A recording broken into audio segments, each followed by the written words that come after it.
Hello and welcome to another remote edition of Currently in Quincy. I'm Joe Catalano, and on today's program, we will get an update from State Representative Tacky Chan of Quincy. First, though, we check the news for you. Currently in Quincy, there are 1,295 cases of coronavirus that have been confirmed. There have been 1,097 recoveries and 132 deaths. There are currently 14 active cases of the virus in Quincy. Steward Healthcare says that they will close the emergency department at the former Quincy Medical Center this November. Steward says Fox Rock Properties has told them that their lease expires this year. Fox Rock purchased the former hospital from Steward in 2016 for $12 million and was forced to lease the emergency department to Steward for at least 5 years. However, Steward says that they will leave in November and have not been able to secure another location for an emergency department in Quincy. The closure will leave Quincy without an emergency department. Fox Rock won approval to construct a 465-unit housing development at the former hospital site. They hope to have that project completed by 2024. The newly renovated Kincaid Park in southwest Quincy will officially open this evening. Mayor Thomas Koch, Ward 4 Councilor Brian Palmucci, and other officials will gather at 6:30 for a small celebration marking the completion of that $5.7 million project. The new park includes a new synthetic turf soccer field, basketball courts, walking and sprinting tracks, children's playground, splash pad, a rain garden, 1,100 new plantings, and 140 new trees. Now, the state contributed $400,000 for the drainage control. The park sits between the new Southwest Middle School and the Lincoln Hancock Elementary School. Quincy police are searching for whoever illegally abandoned a boat in the parking lot of the Hausneck Maritime Center on Bayview Avenue. Police say the 1988 19-foot open-type fiberglass boat was abandoned on a trailer. The hull identification number and the registration number on the gray and white boat have both been obliterated. Police said the boat was sold to a Quincy resident from a Natick resident in 2016. It was last legally registered in 2018. And police say the boat was stored and operated out of Hausneck. Police say that boat sales are supposed to be reported to the Massachusetts Environmental Police Department. Abandoned boats are a nationwide problem that costs taxpayers hundreds of thousands of dollars for removal. Another longtime Quincy police officer has retired. Roger White retired last Wednesday after a 33-year career in law enforcement, the past 26 of those in Quincy. White was the first DARE officer in Randolph in 1987 and then transferred to Quincy in 1994. He served as a patrolman, first aid instructor, and retired from the community police unit. White is most proud of bringing the Autism Law Enforcement Education Coalition training and autism awareness to the Quincy Police Department and working with families who have autistic children. White also has an autistic son. White retired early at the age of 55. Recently, Lieutenant Dan Minton also retired at the mandatory age of 65 after a 40-year career in law enforcement.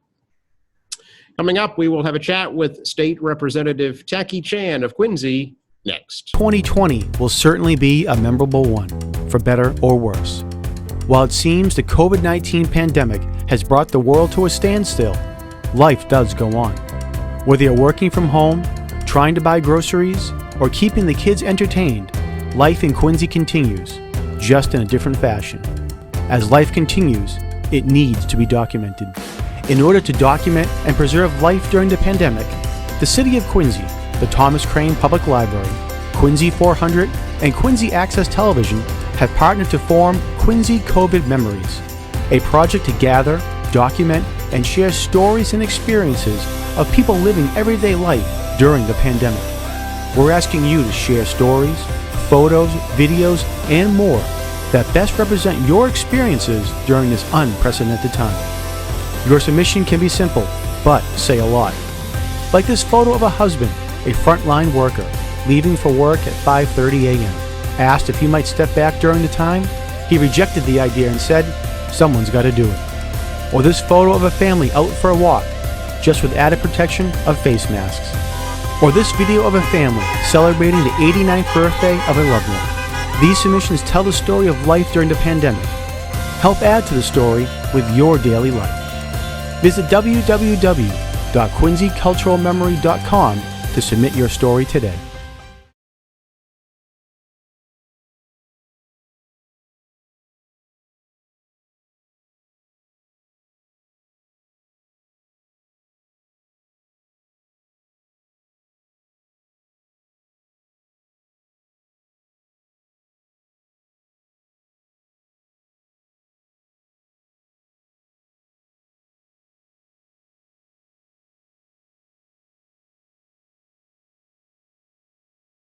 Our weekly check-in with State Representative Taki Chan of the 2nd Norfolk District here in Quincy for another Taki Talk. Hey, Taki, nice to see you. Good morning, Joe. Good to see you. It's Friday. It sounds like it's almost like a hostage video. Today is Friday the 10th, is it, at this point? Yes, that's right. I want you to show a newspaper with the date on it so we know. Yeah, just checking my phone to make sure today's the 10th. So, it is the 10th, yeah. How was your 4th of July? I spent the weekend staining my fence, staining the back steps, vacuumed the floors, washed the floors, that kind of housekeeping stuff. And then, had a little mini barbecue, a small grill, just me and my mom. So, we did like a small home barbecue type situation and called it good. And then listened to some of the musical performances on the television during the remainder of the evening. And I think everybody else that's watching or listening to this knows about the illegal fireworks being set off all over the city, and not just in Quincy. It's many communities are having the same issue. Oh, yeah, it's like up and down the eastern seaboard, really. Yeah, no, it's in any place that can't have a celebration or people just taking matters into their own hands. I think we all understandable, but it's discourteous to the rest of us and a very legitimate danger depending on your geography. Setting it off in the middle of a dense urban city is troubling, but if you do it in a rural area or a forested area, you could potentially set off a fire if you're not cautious. So, either instance, a fire in the city, urban area, or a fire in a forested area are bad regardless. Obviously it's hard to stop. You have to chase these people down. It's, noises everywhere. It's hard to find. I mean, I get it. The cops are doing the best they can about it. And residents, I'm sure, reporting in what they hear. But it is a bit of a challenge. Yeah, I think, didn't the Attorney General succeed in getting a New Hampshire company to stop soliciting in Massachusetts? Yeah, the company, state company, advertising heavily in Massachusetts to sell fireworks. And, there are some First Amendment rights regarding advertising. But I think this was the most prudent course for the business as opposed to avoiding having to fight for a lawsuit while they're making money on selling fireworks. And the message has already been sent out to do sell fireworks. So we do know in New Hampshire it's legal to sell fireworks and you can bring them back over the border. And you have other means to try to get stuff out of state. You're better off, in my personal opinion, you're better off just complying with that and then just keep selling your goods as opposed to finding yourself in a protracted lawsuit costing you even more money. Because people already know it isn't like a big secret way you go buy fireworks. Otherwise, there wouldn't be so many being set off. Exactly. Yeah, I was down the Outer Cape over the holiday weekend. It's a problem down there too. So it's not not just in the urban areas. It's pretty much everywhere. And because of social media and whatnot, people can figure out in the internet. People can figure out very quickly where they get them. So it's a legal product in other states. They can legally advertise all they want, and because of the nature of communication today, borders don't matter. Right. What are you hearing, Taki, now that we're in phase 3 of the reopening here in your district and across the state? How do you think it's going? I think it's going fairly well. I think there's still an abundance of caution of both business owners and consumers, and especially business owners.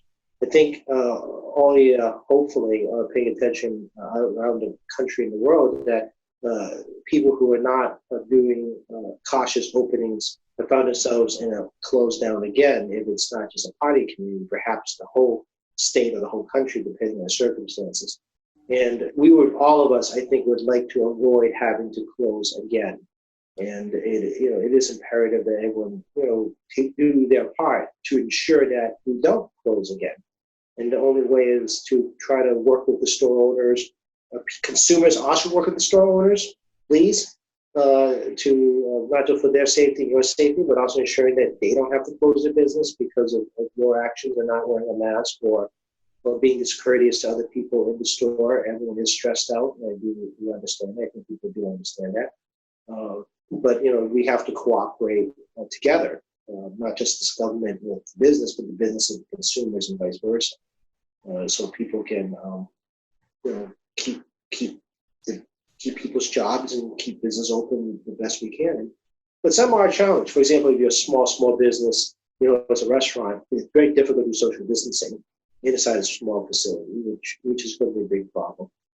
Not everybody can have outdoor seating. The limitations on sidewalks and parking lots and the back of their facilities. And, also the challenge of keeping count. I mean, the plaza will reopen, and, the ability to keep track of people at every entry point of how to come in and come out. And Whole Foods actually has people at the front door counting in and out. You go in as people come out to maintain the limits, but that's one entry point. If you've got multiple entry points, how do you coordinate between the different counters and different entry points, what the total number is?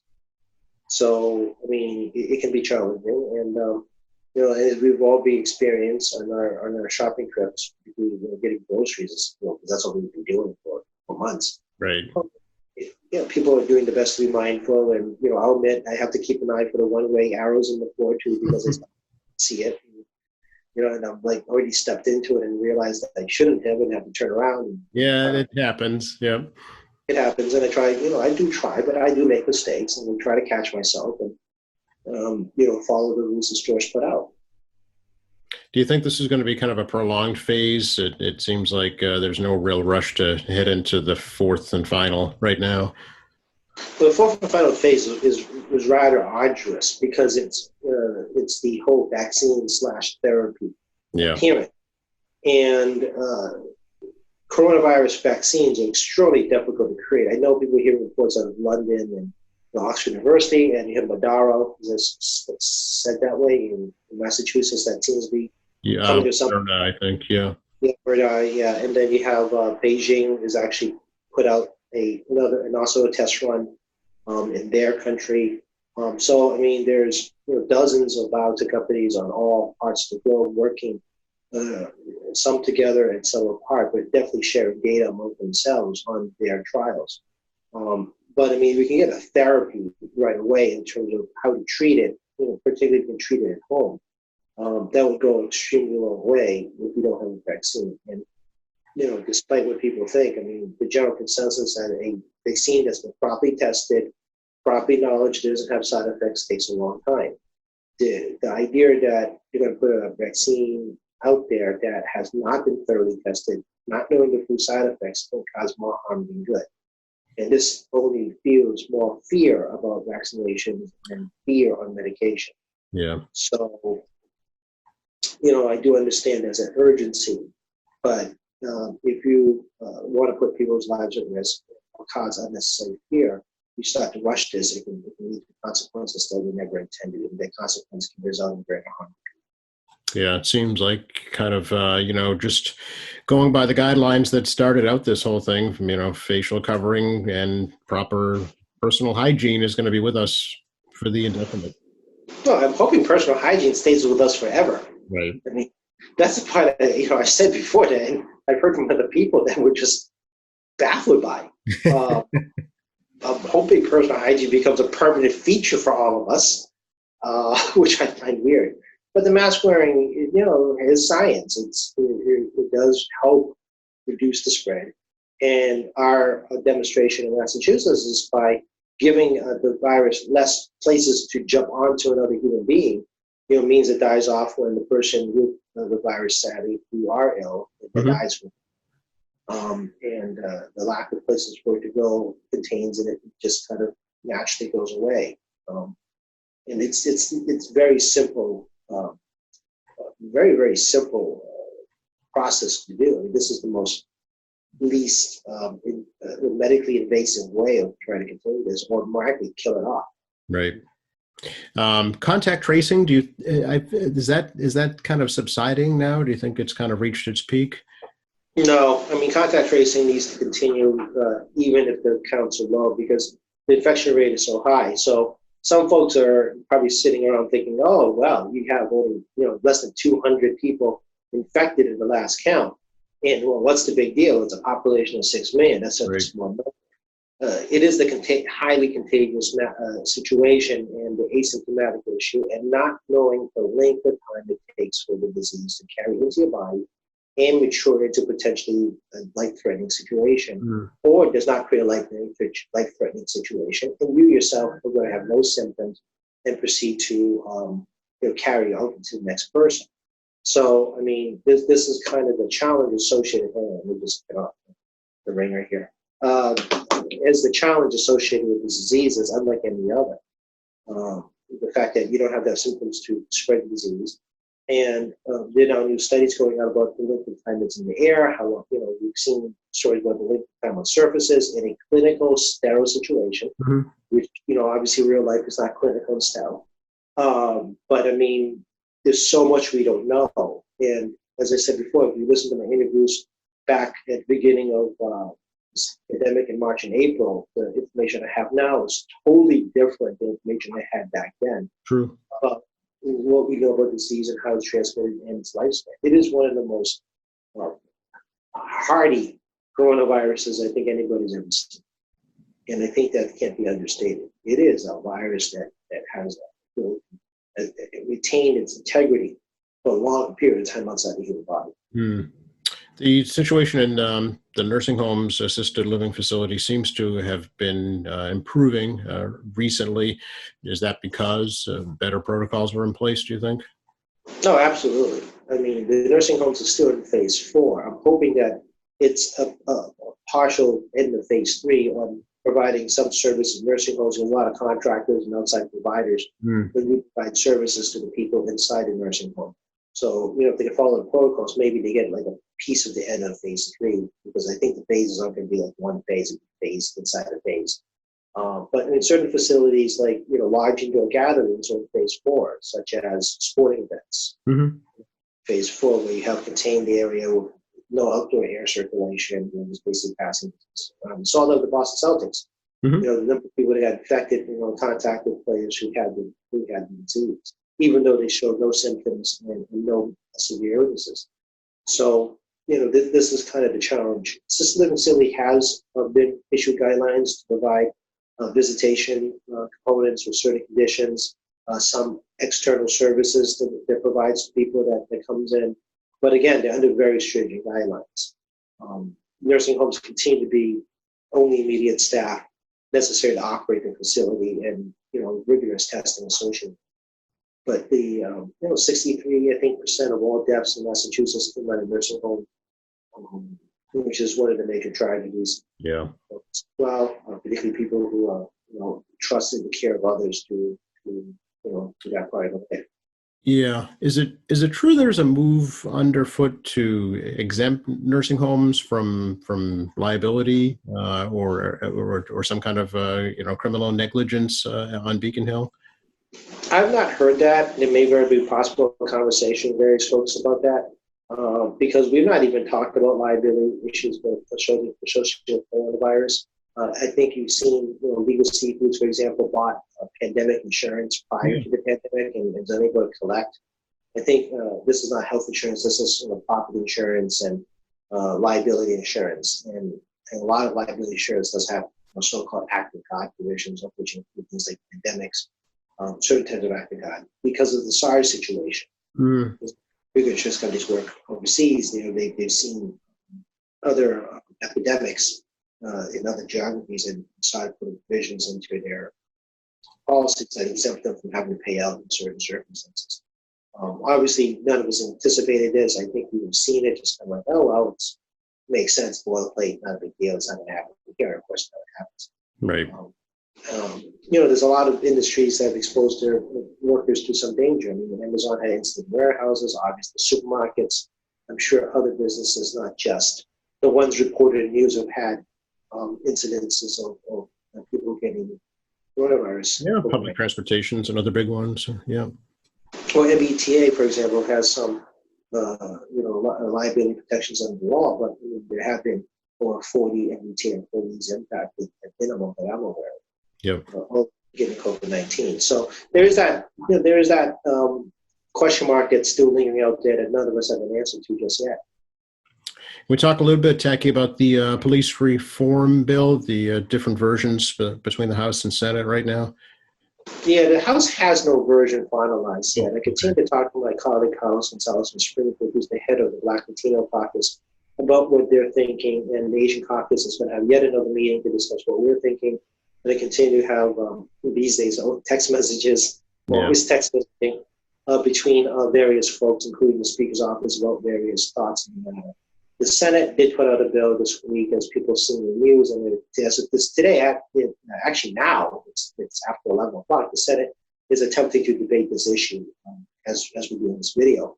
And their version, I'm not very fond of, because it's what I refer to as the kitchen sink bill.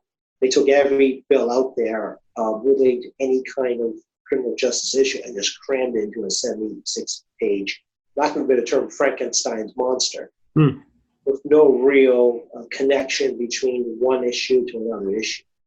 And that's always very disturbing. Our approach, the House tends to try to do our best to make sure that the entire bill is pertinent to the question at hand. We have a question, we try to solve the question. Their bill is trying to solve dozens of questions simultaneously through venting.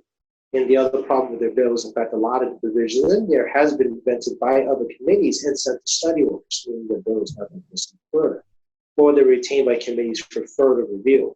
So the fact that the Senate has decided to manufacture a large bill that the joint committees have decided not to take action on is rather troubling, because their Senate leadership has decided that the committee, as a committee chairman, the committee chairman's opinions do not matter.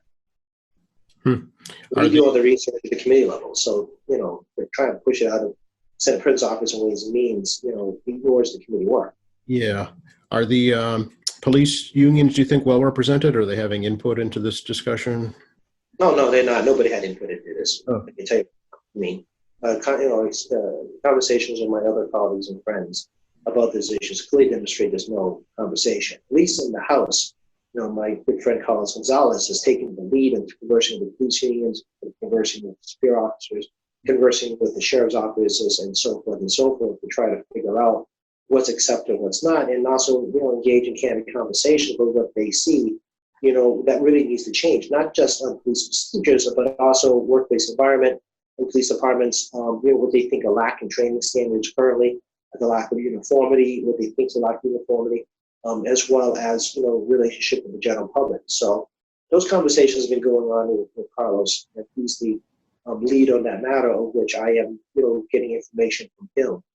We have thankfully only appointed a small number of folks to engage these conversations, as opposed to trying to talk to 50 of us, for example, and resolve a bit of chaos, as opposed to appointing people to actually engage in conversation, talking, and get information back to us.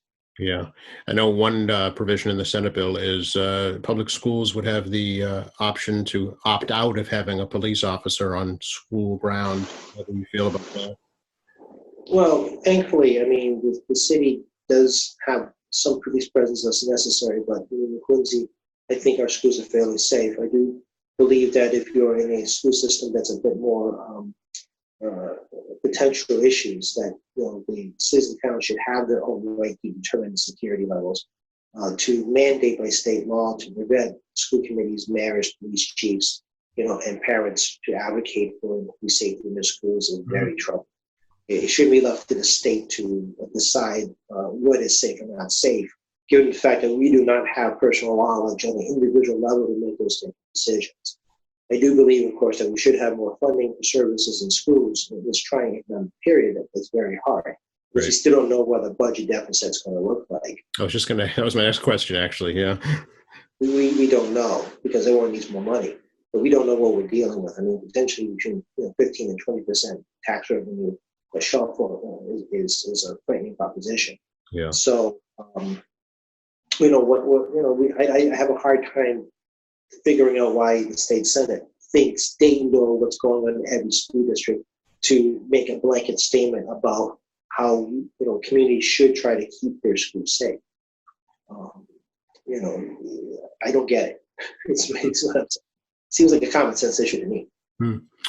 Is the state prepared to help cities and towns fund the protocol for back to classes in the fall under the pandemic? Well, this is the question again, right? I mean, the governor had announced $200 million to assist schools. Unfortunately, I think it's going to cost more than $200 million the age of schools. Every school building is different. I think everyone listening knows that every school building is different, no matter where you are in the Commonwealth. And that is going to require much greater infusion of funds. And, social distancing is very difficult in some schools. The ventilation is different. How do you get kids in a, orderly structure with social distancing involved? School districts are very, very challenged right now, trying to figure out how to juggle all these different aspects, for the safety of the students, the teachers, and of course, parents as well. COVID-19, kids get it. Thankfully, they have less severe systems in the majority of cases statistically, and they have a lower potential of that, thankfully. Doesn't mean it doesn't happen. It does happen. Yeah. You're saying statistically it is a lower percentage. Doesn't mean it doesn't happen. Right. But also they can give it to the parents. Mm-hmm. And as we all know, because we're not young anymore, the risk level goes up. But don't let the hair fool you too much. But the risk does go up. And, if you're living with grandparents or you have people immunocompromised, or maybe your parents are immunocompromised, there's that additional danger. And I do understand we want to keep kids safe, but we also want to keep the parents safe and the whole family safe too. Yep. So part of the social distancing school is, yes, teachers, administrative staff at schools, the kids themselves, and the families of the children. Yeah, a lot of folks are, kind of torn between should they send their kids back to school or should they continue online learning. Some parents don't have a choice because they're not back to work yet and they don't have childcare available. So it's everything's kind of a question mark. But you're right. I mean, the social aspect cannot be undervalued regarding the ability for kids to socialize. This entire education component that is not a think and teach out of a book. On how to work and play with others at a young age has a lasting impact on all of us and how we socialize. There's also the importance of learning together. Mm-hmm. Working together, learning together in the same place, and even playing together. I mean, school sports, even it's playground sports, forget just organized sports. The really good play, kids organize their own games is an important value of socialization.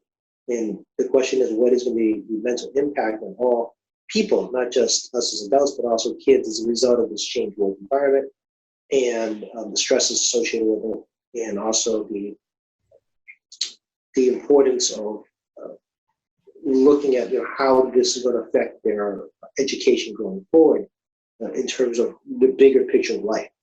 We talked about shootings before. I mean, school shootings have created a numbing effect, which I still find very troubling in America. That we're kind of numbed out to the fact that people have killed children in school systems. And we talk about the police safety issue that every city council has to come up with their own safety protocols. But our kids becoming numb to this type of situation as adults have become, it seems to be numb as well. And I find that trouble. Yeah. Any news yet, Tacky, on getting physically back into the State House? Still no answer. Speaker's office has been updating us every Friday. Thankfully, there's been no COVID-19 cases in the State House. We had a small number of cases appear at the beginning of the pandemic situation, the first basically 5 weeks. The State House continued to be heavily sanitized and limited people in. I would suspect that this fall we're going to have to do a massive reevaluation of office space and figure out if they can figure out how they can safely move people around, and can we actually limit entry to the State House of the outside public. People have a right to visit us, they have a right to watch a session. People forget that you have a right to come watch us in session. Yeah. So how do we manage that is very challenging. Because when you sit in the gallery, there is no social distancing. It is not designed for the situation. The gallery was built, at the end of the 19th century.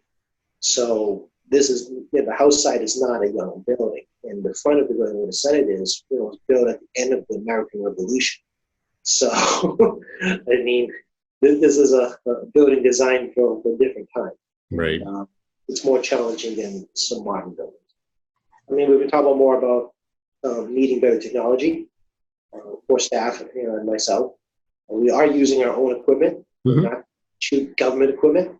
This is a conversation we need to have because staff is not compensated for using personal resources. It's one thing to ask for spot work. It's something to ask for indefinite work on your personal devices, on your internet, on your cell phone, using their money to do work. I am, don't have to bring this up more with the speaker's office about this. And I know it costs money, but there is a degree of fairness.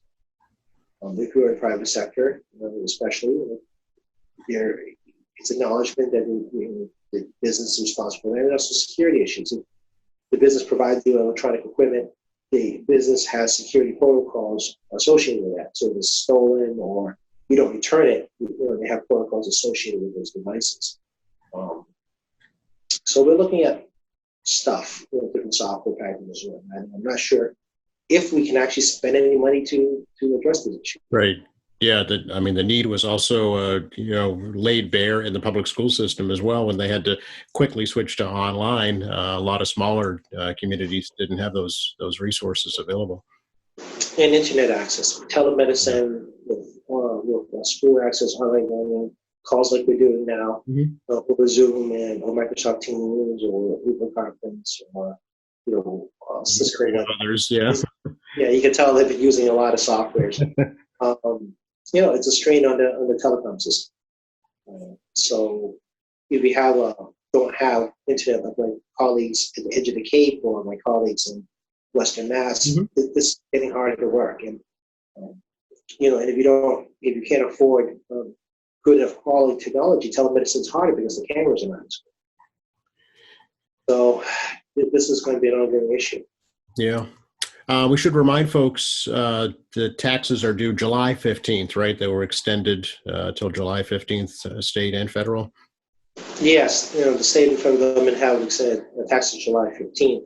Again, I remind folks by moving our tax date to July 15th has resulted us to do short-term borrowing for the end of the fiscal year on June 30th. Our fiscal year has already started for the next cycle. So we've had to pass special laws for short-term borrowing using the July 15th tax returns to pay for the short-term borrowing the government opened for the time of the pandemic because we didn't get any tax money on April 15th to pay for things in the past 3 months to keep the government running.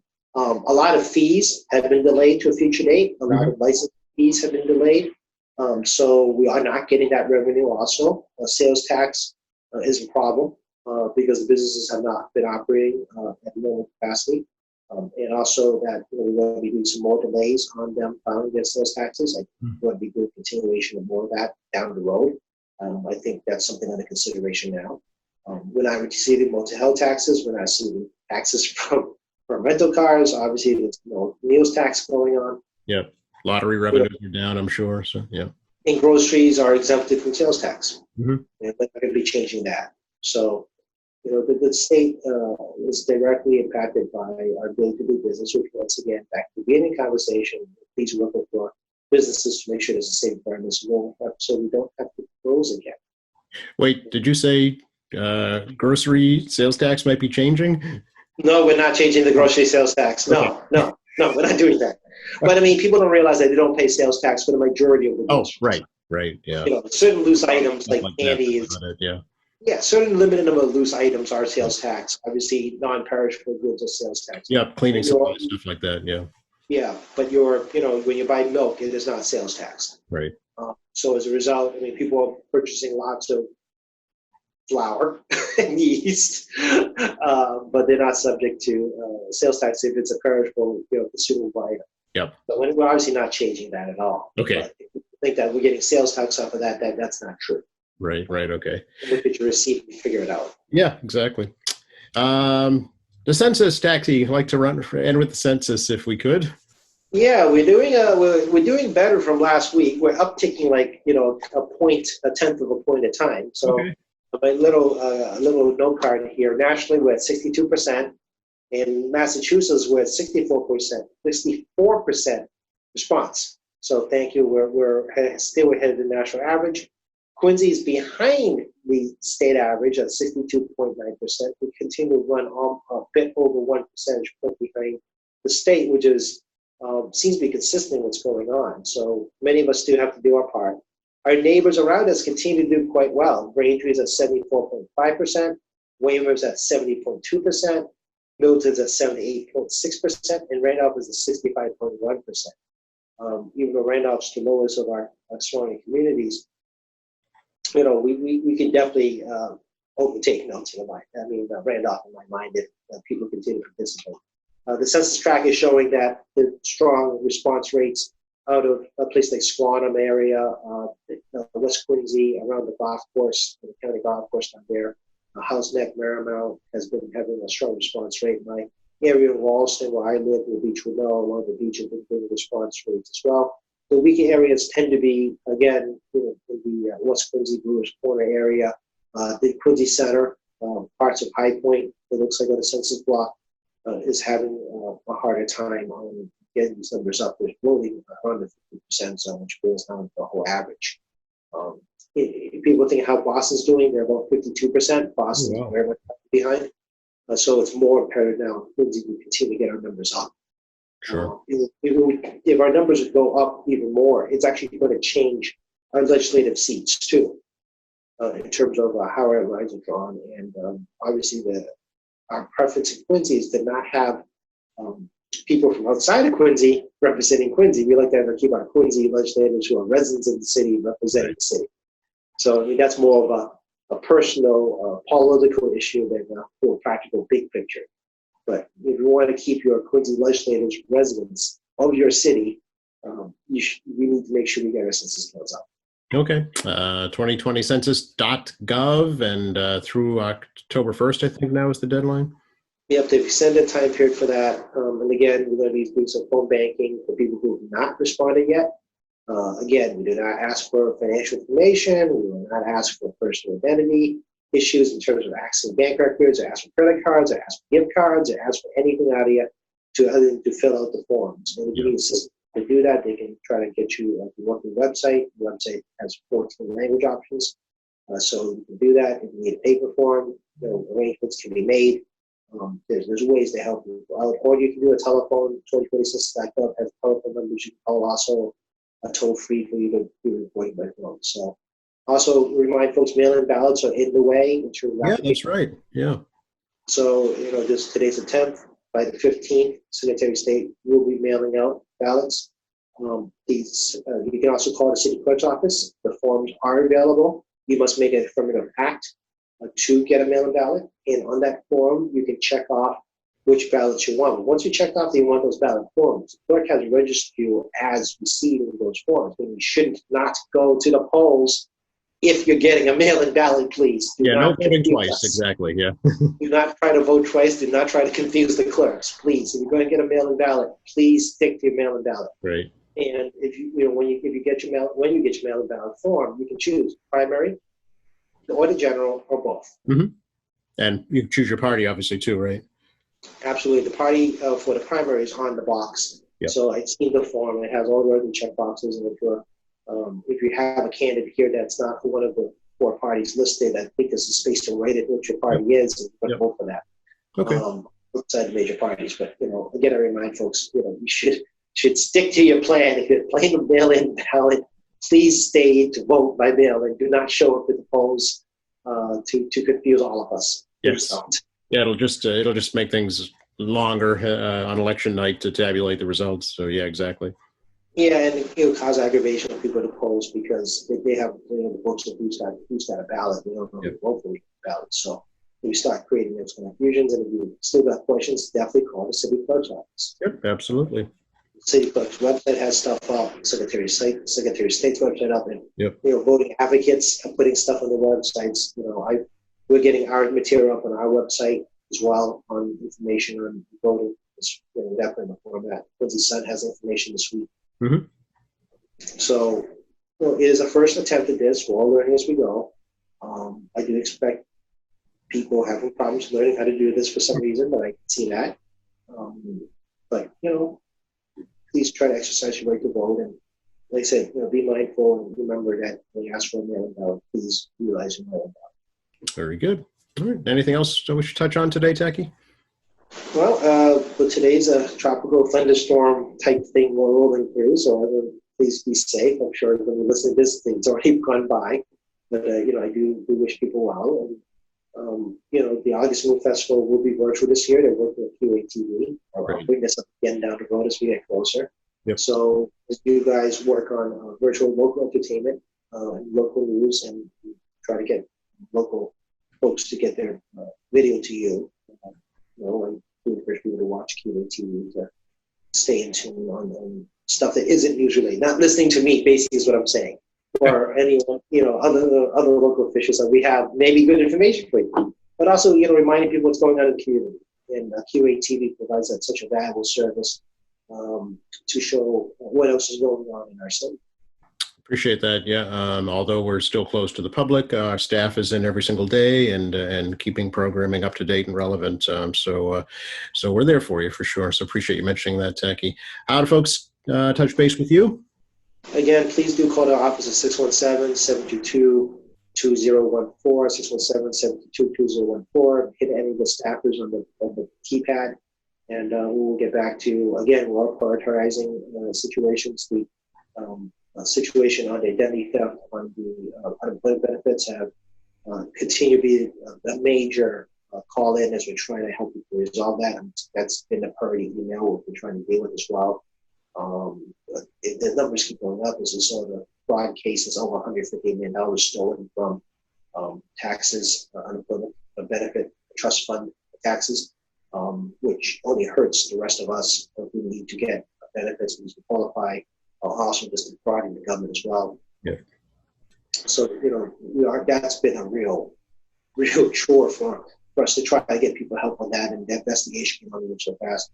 And, again, the other issue coming up is the George Floyd situation. I continue to get a lot of phone calls and emails expressing people's much concerns about the issues of police reform.